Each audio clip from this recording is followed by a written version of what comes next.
ወወልድ ወመንፈስ ቅዱስ አሐዱ አምላክ አሜን። እስቲ ሁላችሁም አማትቡ። በስመ አብ ወወልድ ወመንፈስ ቅዱስ አሐዱ አምላክ አሜን።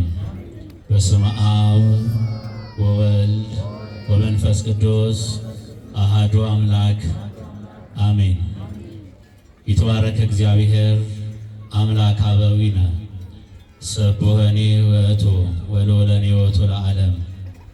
በእግዚአብሔር አብ በፍቅሩ የከበራችሁ በወልድ በደሙ የዳናችሁ በመንፈስ ቅዱስ የሰበሰባችሁ የቅድስት ሥላሴ የእጅ ሥራዎች የእመቤታችን የቅድስት ድንግል ማርያም የቃል ኪዳን ልጆች የቅዱሳን ወዳጆች ክቡር አባታችን መላከ ሕይወት ቆሞስ አባ ኤፍሬም የዚሁ የደብራችን ዋና አስተዳዳሪ፣ ክቡር መምህራችን መምህር ሞገሰ ቃሉ የዚሁ የደብሩ ዋና የስብከተ ወንጌል ክፍል ኃላፊ፣ አዕይንተ እግዚአብሔር ካህናት፣ ሊቃውንተ ቤተ ክርስቲያን፣ መምህራነ ወንጌል በየማዕረጋችሁ፣ ላይካነ ሚስጥር ዲያቆናት፣ እንዲሁም ዘማሪያን፣ የደብሩ ሰንበት ተማሪዎች፣ ምዕመናን፣ አባቶች፣ እናቶች፣ እህቶችና ወንድሞች እንዲሁም ሕፃናት በወደደንና ባከበረን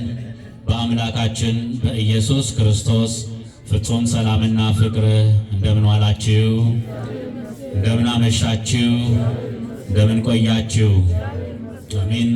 በዘባነ ኪሩብ ላይ የሚቀመጥ በአንድነቱ የሚወደስ በሦስትነቱ የሚሰለስ በመለኮት ትክክል የሆነ ወልደ እግዚአብሔር ሕያው ወልደ ማርያም ስግው ጌታችንና አምላካችን መድኃኔ ዓለም ኢየሱስ ክርስቶስ ዓይኖ እንዳየች ሳይፈርድብን ጆሮ እንደሰማች ሳይበይንብን ከድካማችን ሁሉ አበርትቶን በዕድሜያችን ላይ ይህችን ቀን ጨምሮ ይህንን ሰዓት እኔን በዚያ ወደ ምሕረት ያቆመ እናንተንም በአደባባዩ የሰበሰበ የአባቶቻችን አምላክ ቅዱስ እግዚአብሔር አሸናፊ ስሙ ከእስከ በማይባል ምስጋና በፍጥረቱ አንደበት ሁሉ የተመሰገነ ይሁን። ስሙ የተመሰገነ ይሁን። ለቃል መውረድ ለሥጋ ማድረግ ምክንያት ናትና የትንቢተ ነቢያት ማረፊያ የስብከተ ሐዋርያት መነሻ ሳሊተ ምሕረት መዝገበ ጸሎት አቁራሪተ መዓት ለእኛ ለክርስቲያኖች ለምንወዳት መዋዘ ፍስሐ የደስታ መፍሰሻ የደስታ መገኛ የደስታ ምንጭ የሆነች በጠላትነት ለተነሱባት ግን ዓላማ ይዞ እንደተሰለፈ ሰራዊት የምታስፈራ በፍቅሯ እናታችን በክብሯ እመቤታችን ድንግል ማርያም ስለ ቃል ኪዳኗ ስለ አማላጅነቷ የተመሰገነች ትሁን፣ ተመሰገነች ትሁን። ቅዱሳን መላእክት፣ ጻድቃን፣ ሰማዕታት ሁላቸውም እንደየክብራቸው እንደየቃል ኪዳናቸው የተመሰገኑ ይሁኑ። ዘአድኀነነ ወጸዋዕነ በጽዋዕሁ ቅዱስ ያዳነን በቅዱስም አጠራር የጠራን እግዚአብሔር አምላካችን እንደወደደና እንደፈቀደ መጠን የምንነጋገርበት የትምህርታችን ርዕስ በሁለተኛ ጢሞቴዎስ መልእክት ምዕራፍ 1 ከቁጥር 9 ላይ ያለውን ኃይለ ቃል መነሻ በማድረግ ይሆናል። ለአባቶቻችን ለነቢያት ትንቢትን፣ ለሐዋርያት ስብከትን፣ ለሊቃውንት ምስጢርን የገለጠ እግዚአብሔር እኔም የምናገርበትን አንደበተ ሙሴ እናንተም የምታስተውሉበትን እዝነ ልቦና እንዲሰጠንና የቃሉን ደጅ ወይንም ምስጢር እንዲከፍትልን የአምላካችን ቅዱስ ፈቃዱ እንዲሆን ጸልዩ። ሐዋርያው ቅዱስ ጳውሎስ ለመንፈስ ቅዱስ ልጁ ለጢሞቴዎስ የላከውን መልእክት ሁለት መልእክታት ጽፎለታል። በሁለተኛው መልእክት በምዕራፍ 1 ቁጥር 9 ላይ ከመግቢያችን እንደተነጋገርነው ዘአድኀነነ ወጸዋዕነ በጽዋዕሁ ቅዱስ ወአኮ በከመ ምግባሪነ ዳይሙ በከመ ፈቃዱ ወጸጋሁ ዘተውህበ ለነ በኢየሱስ ክርስቶስ እምቅድመ ዓለመ እያለ ልበ አምላክ ቅዱስ ዳዊትም አስቀድሞ በተለያየ መልእክታት ያስቀመጠውን ነቢያትም በትንቢታቸው የተናገሩትን ሐዋርያትም በስብከታቸው የገለጡትን አበው በምሳሌ በሱባኤ እየቆጠሩ ይመኙና ያስቡት የነበረውን የቅድስና አጠራር ወደ ሕይወታችን ውስጥ አምጥተን አጠር ምጥን ባለ መንገድ እንማማራለን። ዕለቱ ዛሬ የመድኃኒታችን የአምላካችን የኢየሱስ ክርስቶስ ወራዊ በዓል ነው።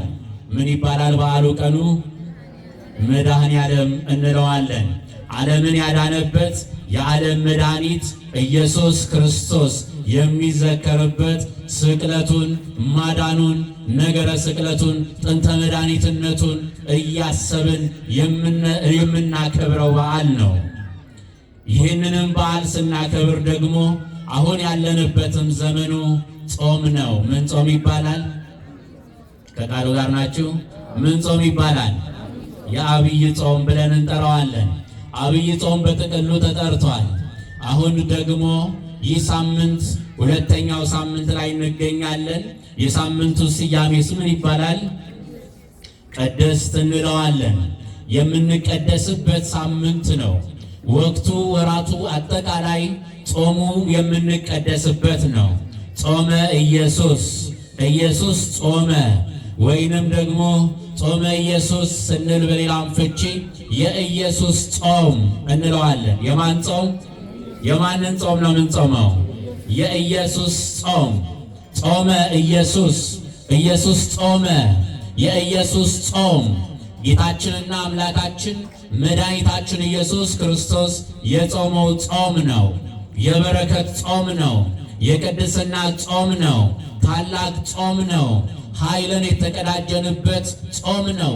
በረከትን ያገኘንበት ጾም ነው። መብላት መጠጣትን፣ ስስትን ድል የነሳንበት ጾም ነው። ገንዘብን፣ ፍቅረ ነዋይን ድል የተነሳበት ጾም ነው። ትዕቢት የተዋረደበት ጾም ነው። በጥቅሉ ሦስቱ የኃጢአት ራሶች የሚባሉትን እግዚአብሔር አምላካችን ኢየሱስ ክርስቶስ ድል የነሳበት ጾም ነው። የአሸናፊነት ጾም ነው። የቅድስና ጾም ነው። የንጽህና ጾም ነው። ስለዚህ ቅድስት ብለን የምንቀደስበት ጾም ስለሆነ እነዚህን ሁለት ሐሳቦች አገናኝተን አጠር አድርገን እንማማራለን። ከቃሉ ጋር ናችሁ? አዎ፣ እግዚአብሔር ከሁላችን ጋር ይሁን። ስለዚህ ብርሃነ ዓለም ቅዱስ ጳውሎስ ምን አለ? ያዳነን፣ እስቲ ቃሉን አብራችሁ ይበሉ። ያዳነን በቅዱስም አጠራር የጠራን፣ አይሰማም ድምፃችሁ። ያዳነን በቅዱስም አጠራር የጠራን እግዚአብሔር ነውና፣ ይህም እንደ ራሱ ሐሳብና ጸጋ መጠን ነው እንጂ እንደ ሥራችን መጠን አይደለም። ይህም ጸጋ ከዘላለም ዘመናት በፊት በክርስቶስ ኢየሱስ ተሰጠን። ስለ ቃሉ አምላካችን የልዑል እግዚአብሔር ስሙ ይመስገን፣ ስሙ የተመሰገነ ይሁን። በዚህ ሐሳብ ውስጥ የዳንበትን ያዳነንን አምላካችን መድኃኔ ዓለምን የዓለም መድኃኒት የሆነውን በጥቅል ሐሳብ ይዳስሳል። ደግሞም ጥሪው የቅድስና ነው። የተጠራንበትም በቅድስና ነው። የሰው ልጅ አስቀድሞ ወደ ተፈጠረበት ወደ እግዚአብሔርን ወደ መምሰል እግዚአብሔርን እንድንመስል እግዚአብሔር ባሪያው በአምሳሉ የፈጠረን ሰዎች በኃጢአትና በበደል ምክንያት የረከስን በራሳችን ክፉ ሐሳብ በራሳችን ምኞት ሞትን ወደ ዓለም ያመጣን የወደቅን፣ እግዚአብሔር ግን በቅዱስ አጠራር የጠራን ያዳነን እርሱ ማን ነው? እግዚአብሔር ነው። የተጠራነው የተፈጠርነው የተሰጠንም መንፈሳዊ ተልእኮ የክርስትናችን ግብ የቅድስና ሕይወት መኖር ነው። ክርስቲያኖች የጠራን ቅዱስ እንደሆነ እናንተም ቅዱሳን ሁኑ። ይህ የሐዋርያት ስብከት ነው። ይህ የነቢያት ድምፅ ነው። በቅድስና እንድንኖር ተጠርተናል። በንጽህና እንድንኖር ይፈለጋል፣ ይጠበቃል። የክርስትና ግቡ ይህ ነው። በዚህ ምድር ላይ ስንመላለስ እንዲሁ እንዳማረብን እንደዚሁ ክርስቲያን ተብለን እንደተጠራን መንፈሳዊ ግባችን ግን ምድራዊ ሳይሆን በሰማይ ሀገራችን በቅድስና መኖር ነው። ከቅዱስ አምላካችን ጋር በቅድስና መታየት ነው። በቅድስና መገለጥ ነው። ክርስትና የመታየት የመገለጥ እምነት ነው። የተደበቀ የተሰወረ ሃይማኖት አይደለም። ስለዚህ ያዳነንን በቅዱስ አጠራርም የጠራን እርሱ እግዚአብሔር ነው። እርሱ መድኃኔዓለም ነው። እርሱ ኢየሱስ ክርስቶስ ነው። እርሱ አማኑኤል ነው። እርሱ የድንግል ማርያም ልጅ ስሙ ይክበር ይመስገን። ይህ ሕይወት ለሁላችንም የተሰጠን ነው። ክርስቲያኖች ቅድስና ግባችን ነው። ይህን ማሰብ አለብን። ማሰብ ብቻ ሳይሆን በተግባር ልንኖረው የሚገባ ሕይወት ነው። ረክሰናል፣ በኃጢአት ወድቀናል፣ ቆሽሸናል። እግዚአብሔር በደሙ የከፈለልንን ዋጋ ረስተናል። ወደ ኋላ ፍግፍገናል። አስመሳዮች ሆነናል። ትዕቢተኞች ሆነናል። የገንዘብ ፍቅር አታሎናል። ሆዳችን በልጦብናል። ሰይጣን ዲያብሎስ እየፈተነን ነው። ጾሙ መጣልን። እየጾምን እንድንቀደስ ቅድስት ተብላ ተሰይማ ይህ ሳምንት ተሰጠችን። ቀድሞ የዳንን ቀድሞ ድነናል። መዳኑን አግኝተናል። ሞታችን ተሽሯል። ሕይወታችንን እግዚአብሔር ክብራችን መልሷል። የቀደመውን ልጅነታችንን አግኝተናል። አንድ ጊዜ መዳን ተደርጓል። ነገር ግን መዳን አንድ ጊዜ ሆኖ ፍጹም ያ ያገኘነው ድህነትን በንስሐ በሥጋ ወደሙ ዕለት ዕለት የምንድንበትም ደግሞ ድህነት አለ። ግልጽ ነው ቃሉ? ተግባባን ነው? ግልጽ ነው ወይ?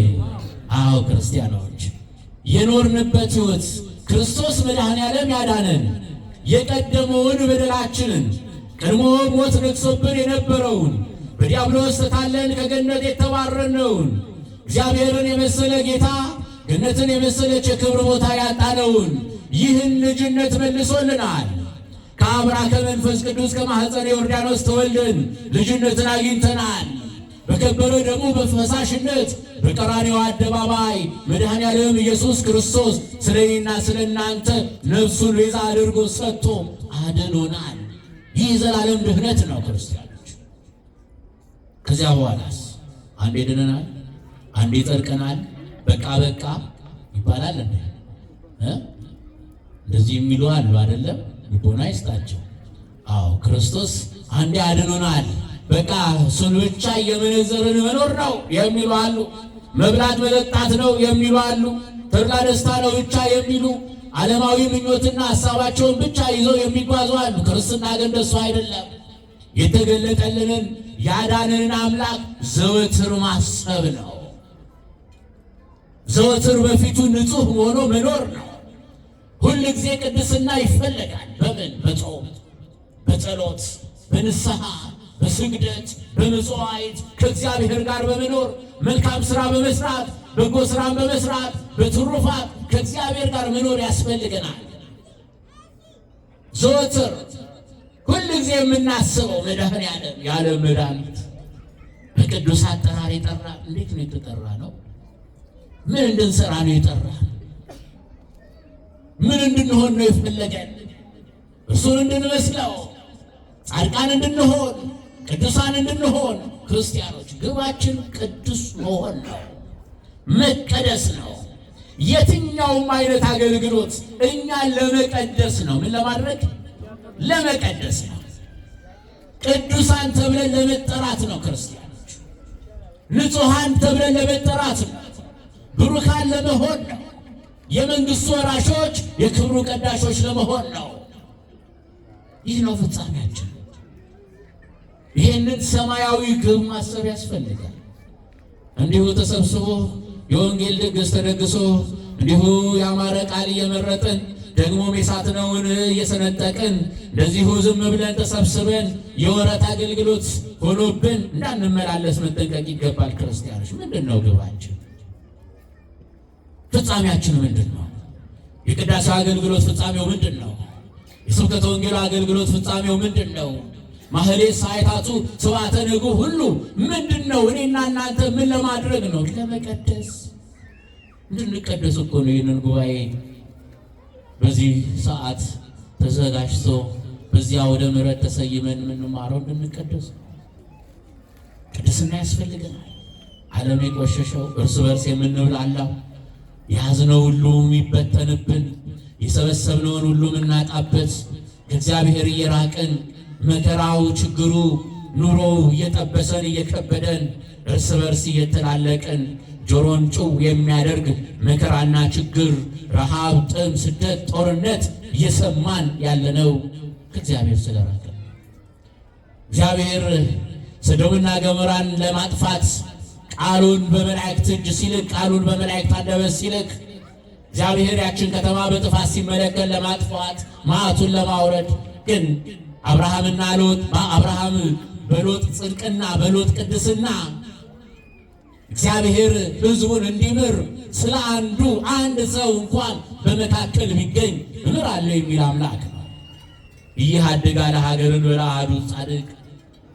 እግዚአብሔር ስለ አንዱ ሀገርን ቸር አይልም፣ አይረሳንም፣ ይጠብቀናል። ስለ አንድ ቅድስና፣ ስለ አንዱ ጻድቅ፣ ስለ አንዱ ንጽሕና እግዚአብሔር ይሰማል። ስለዚህ መቀደስ አለብን ክርስቲያኖች። የቅድስና አጠራር ነው የተጠራነው ሕይወት ይህ ነው። መኖራችን ያዳነንን አምላክ ዘወትር ማሰብ ነው። ሐዋርያው ቅዱስ ጳውሎስ ይህም ጸጋ እንደ እግዚአብሔር እንደ ራሱ ሐሳብና ጸጋ መጠን እንጂ እንደ ራሳችን እንደ ሥራችን መጠን አይደለም። ብንጾም፣ ብንጸልይ፣ ብንመጸውት ዘወትር በቤቱ በፊቱ ብናገለግል ምንመጻደቅበት አይደለም። ክርስቲያኖች ሀብት ያለው በሀብቱ የሚመጻደቅበት አይደለም። እውቀት ያለው በእውቀቱ የሚኩራራበት አይደለም።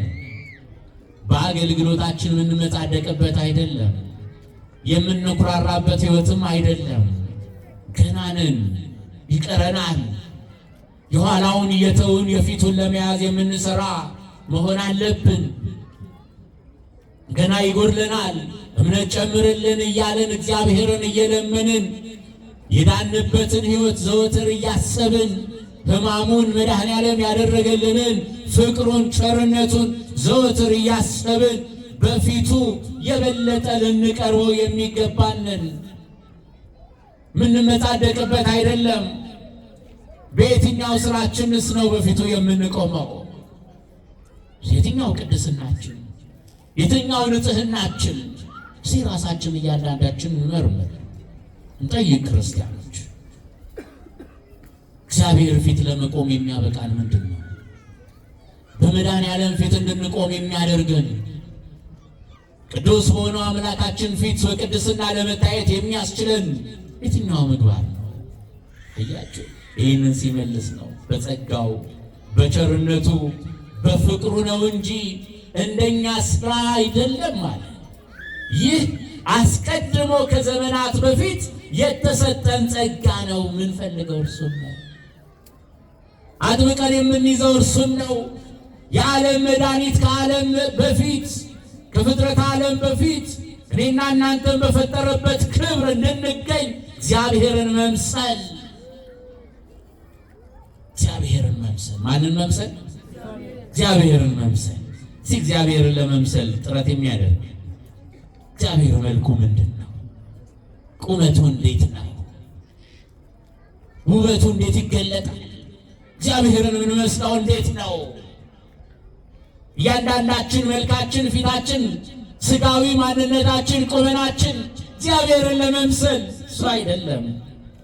ውበታችን፣ ምግባራችን፣ ውበታችን፣ ቅድስናችን እግዚአብሔርን ለመምሰል እግዚአብሔርን መምሰል ይህ የተሰጠን ጸጋ ነው። ክርስቲያኖች ከዘመናት በፊት የተሰጠ ጸጋ ነው። ከዓለም መዳን በፊት ከዓለም መፈጠር በፊት እግዚአብሔር የሰጠን ጸጋ ነው። ይሄንን አተን ነበረ። ይሄንን ከኛ ተወስዶብን ነበረ። መድኃኔዓለም የመለሰልን ይሄንን ነው። ለስም አጠራሩ ክብር ምስጋና ይግባው።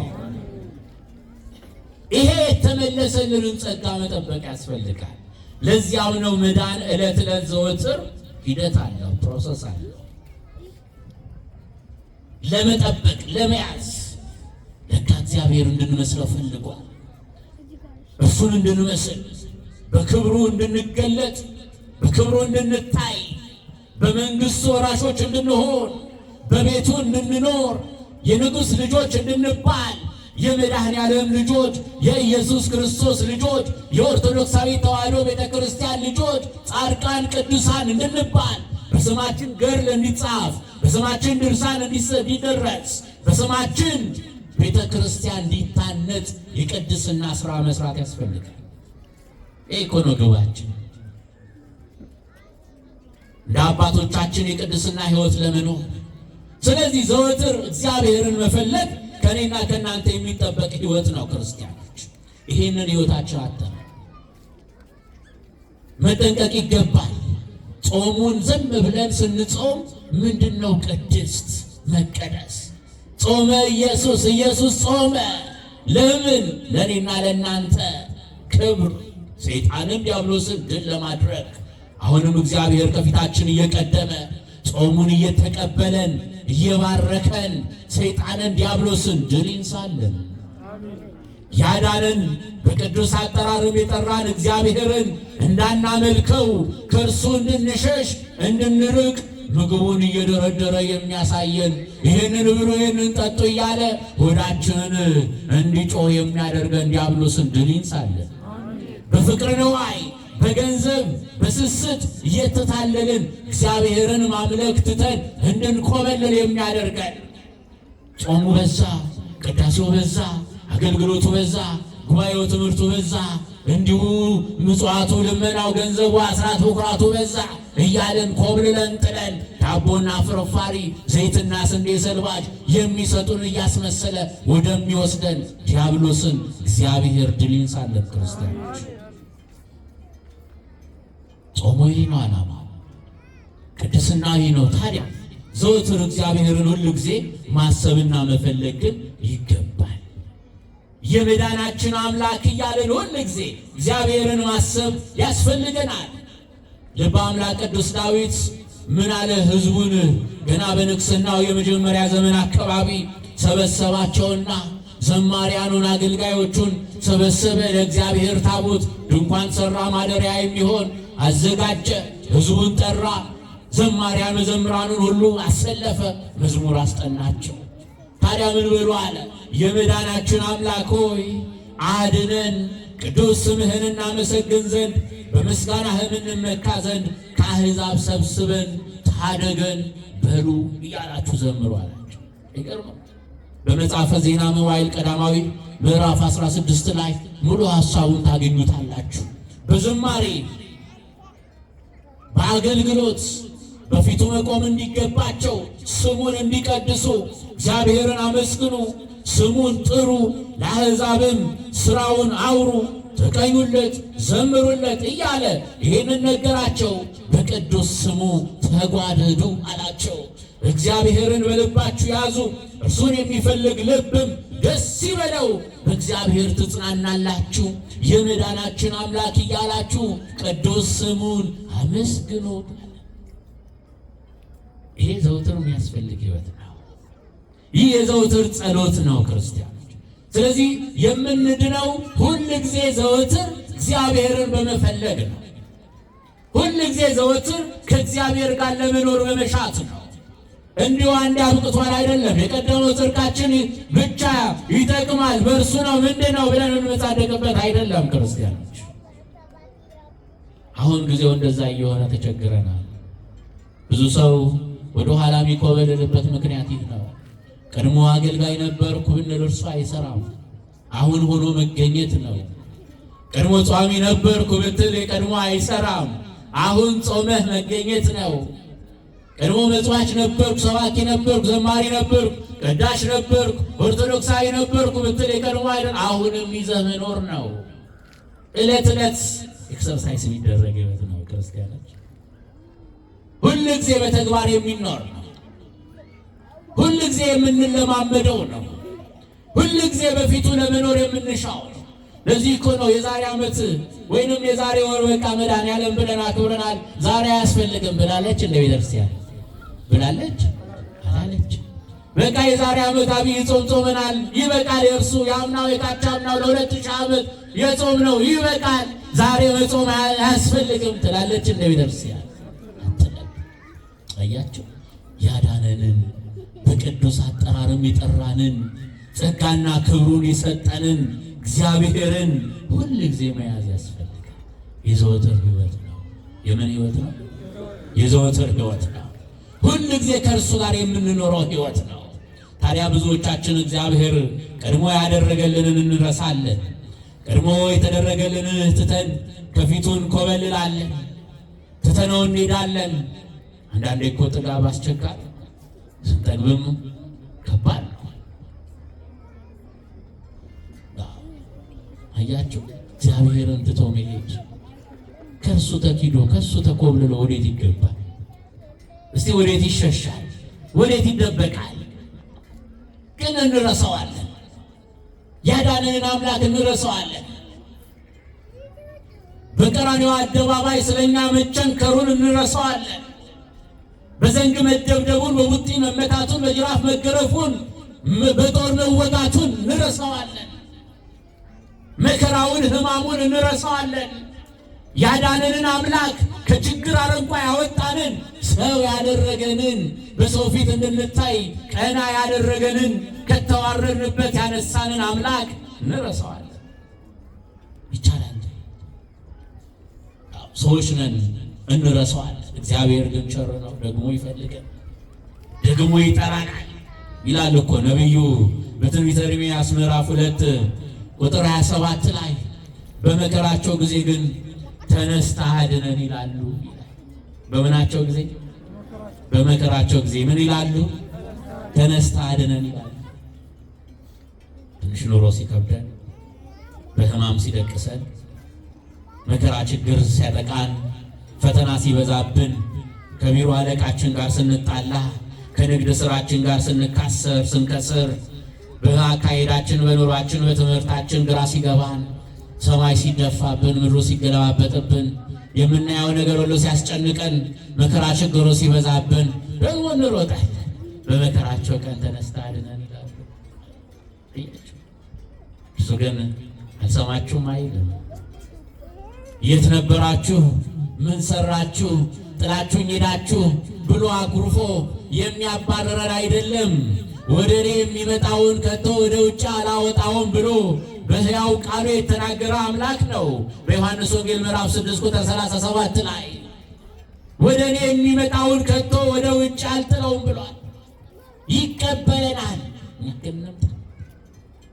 ሁል ጊዜ እንገኝ በፊቱ፣ ዘወትር እርሱን እንፈልገው። በመከራ ቀንም ቢሆን እግዚአብሔር ስንጠራው እርሱ መልካም አምላክ መሸሸጊያ ነው። ነቢዩ ናሆም እንደተናገረው በትንቢቱ ምዕራፍ 1 ቁጥር 7 እግዚአብሔር መልካም ነው፣ በመከራ ቀንም መሸሸጊያ ነው። አይገርማችሁ? መደበቂያችን እርሱ ነው። መሸሸጊያችን እርሱ ነው። ያዳነን አምላክ ይህ ነው። ድንቅ አምላክ ነው። በቅዱስ አጠራር የጠራን እግዚአብሔር አያችሁ፣ ጥሪያችን ቅድስና ነው። በቅዱስ አጠራር እንዴት ቢያከብረው ነው የሰው ልጅ? እንዴት ቢወደን ነው? እንዴት ቢመርጠን ነው? በቅዱስ አጠራር የጠራን፣ እርሱን እንድንመስል ያደረገን፣ ጸጋና ክብሩን ያደለን፣ የእግዚአብሔር ልጆች እንድንባል ጸጋውን የሰጠን እንዴት ቢወደን ነው? የመዳናችን አምላክ ሆይ ልንል ያስፈልጋል። ክርስቲያኖች ሁል ጊዜ ከእግዚአብሔር ጋር መኖር ይገባል። ዘወትር የምንኖረው ሕይወት ነው፣ እግዚአብሔርን የመፈለግ ሕይወት። ታዲያ ሐዋርያው ቅዱስ ጳውሎስ ልጁ ጢሞቴዎስን ይህንን መልእክት አስጨበጠውና በዚህም የተገለጠለትን ሕይወት ምን ይላሉ? ወረድ ብለን በቁጥር 10 ላይ ስናይ አሁን ግን በመድኃኒታችን በኢየሱስ ክርስቶስ መገለጥ ታይቷልና። በማን? በኢየሱስ ክርስቶስ። በመድኃኒታችን በኢየሱስ ክርስቶስ መገለጥ ታይቷልና። ይህ ነው የተገለጠው አምላክ መድኃኔዓለም ያልነው። ከዓለም በፊት የነበረ እርሱ መድኃኒት የሆነ ያዳነን የተገለጠለን አዳኛችን፣ መድህናችን፣ መመኪያችን መዳኛችን የዓለም መድኃኒት የሆነ ፈውሳችን ሐኪማችን ኢየሱስ ክርስቶስ ነው። ለስም አጠራሩ ክብር ምስጋና ይግባው። በቀራንዮ አደባባይ በምድር ወገብ መካከል ከጥንት ጀምሮ መድኃኒትን ያደረገ መድኃኒትን የመሰረተ እርሱ እግዚአብሔር ነው። ወገብረ መድኃኒተ መድኃኒትን ያደረገ መድኃኒትን የሰራ እኛ እንድንድን እኛን ለማዳን ፈውስን ድህነትን ያደረገ ፍጹም ፈውስ ፍጹም ድህነት ይሰራልን መድኃኔዓለም። አያችሁ ዛሬ የመጣ ነው ይህን ልናስብ ነው፣ ይህን ልንዘክር ነው። በዚህ ጉባኤ የተሰባሰብነው ይህም የስብከተ ወንጌል አገልግሎት ዓላማው ይህንን ያዳነንን መድኃኔዓለም እንድናስብ ነው፣ እርሱን እንድንዘክረው ነው። ዘወትር በቤቱ እንድንኖር የአምላካችን ቅዱስ ፈቃዱ ይሆንልን፣ የእርሱ መልካም ፈቃድ ይሆንልን። ያዳነን በቅዱስም አጠራር የጠራን እርሱ ማን ነው? እግዚአብሔር ነው። ስለዚህ አሁንም ጥሪያችንን አውቀን ሁል ጊዜ በቤቱ እንድንኖር በፊቱ እንድንመላለስ እንድናገለግለው በቅድስና ሕይወት እንድንኖር ጽድቅን፣ ኃይልን፣ ብርታትን ሰጥቶን ያለፈውን ድካማችንን ረስቶ ትቶልን በኃጢአት የረከሰው ማንነታችንን ወደ ጎን ጥሎ እግዚአብሔር ልጆቼ ብሎ በቅድስና ሕይወት እንድንኖር ያደርገን። የጾማችን ፍጻሜም ቅድስና የምናገኝበት፣ ተልእኮ የምንፈጽምበት፣ ግዳጅ የምንፈጽምበት፣ ምላሽ የምናገኝበት፣ ከእግዚአብሔር ጋር የምንኖርበት ያደርግልን። ቅድስት ያልነው ጾም የሚቀድሰን ይሁን፣ የምንቀደስበትም ይሁን። እግዚአብሔር ከሁላችን ጋር ይሁን። የጎደለውን በአፈ መላእክት ይሙላልን። ይቆየን። ይትባረክ እግዚአብሔር አምላክ አበዊነ።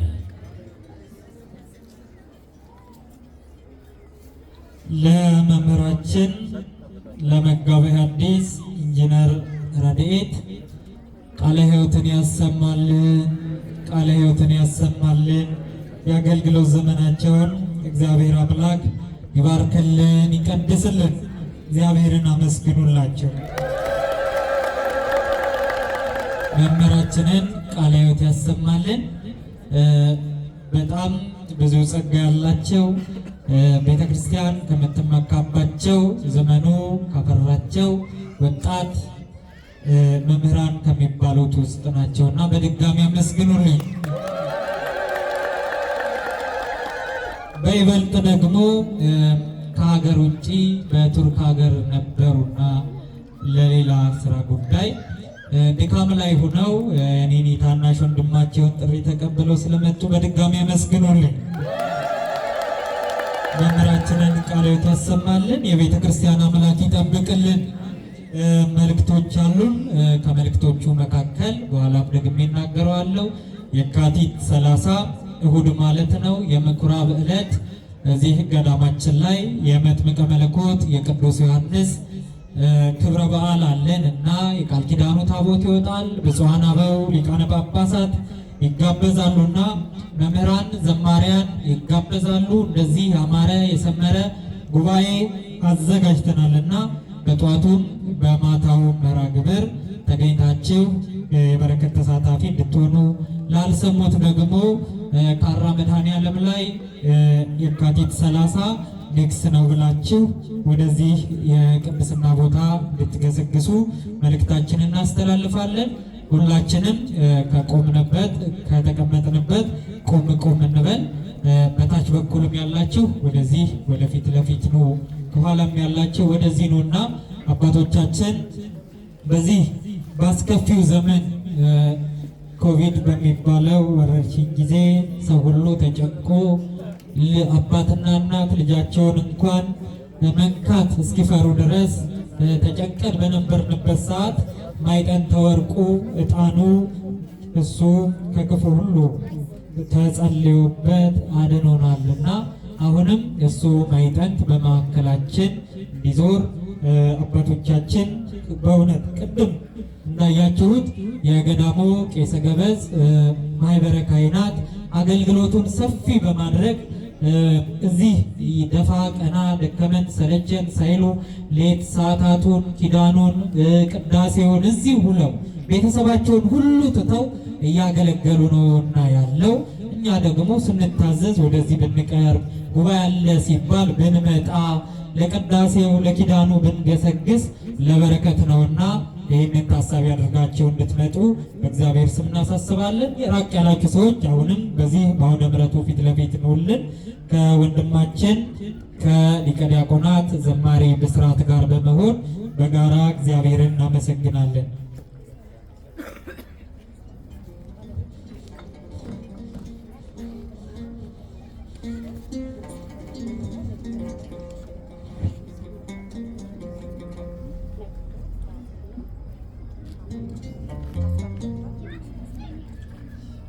እዚህ ጋር ያለችው እህታችን የምትለኝ ለመድኃኔዓለም ለድንግል ማርያም ባለቤቴ ታሞብኝ አልቅሼ ነገርኩት።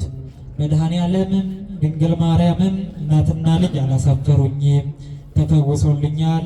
እግዚአብሔርን አመስግኑልኝ። ለእኔ የደረሰ መድኃኔዓለም ለእናንተም ይድረስ ነው የምትለን። አስራት በኩራቱንም ጧፉንም ሻማውንም ገንዘቡንም ይዛ መጥታለች እና በድጋሚ አመስግኑላት። ቀጥታ ወደ ወንድማችን ወደ ሊቀ ዲያቆናት ዘማሪ ብስራት። በድጋሚ እንደምን አመሻችሁ። አሜን። አምላካችን ስም ለዘላለም የተመሰገነ ይሁንልን። አብረን እንዘምራለን። የትምህርቱን ርዕስ መነሻ አድርገን አብረን እንዘምራለን። እግዚአብሔር አምላክ አንደበታችንን ለምስጋና ያከናውንልን። ዝማሬያችንን በቸርነቱ ይቀበልልን።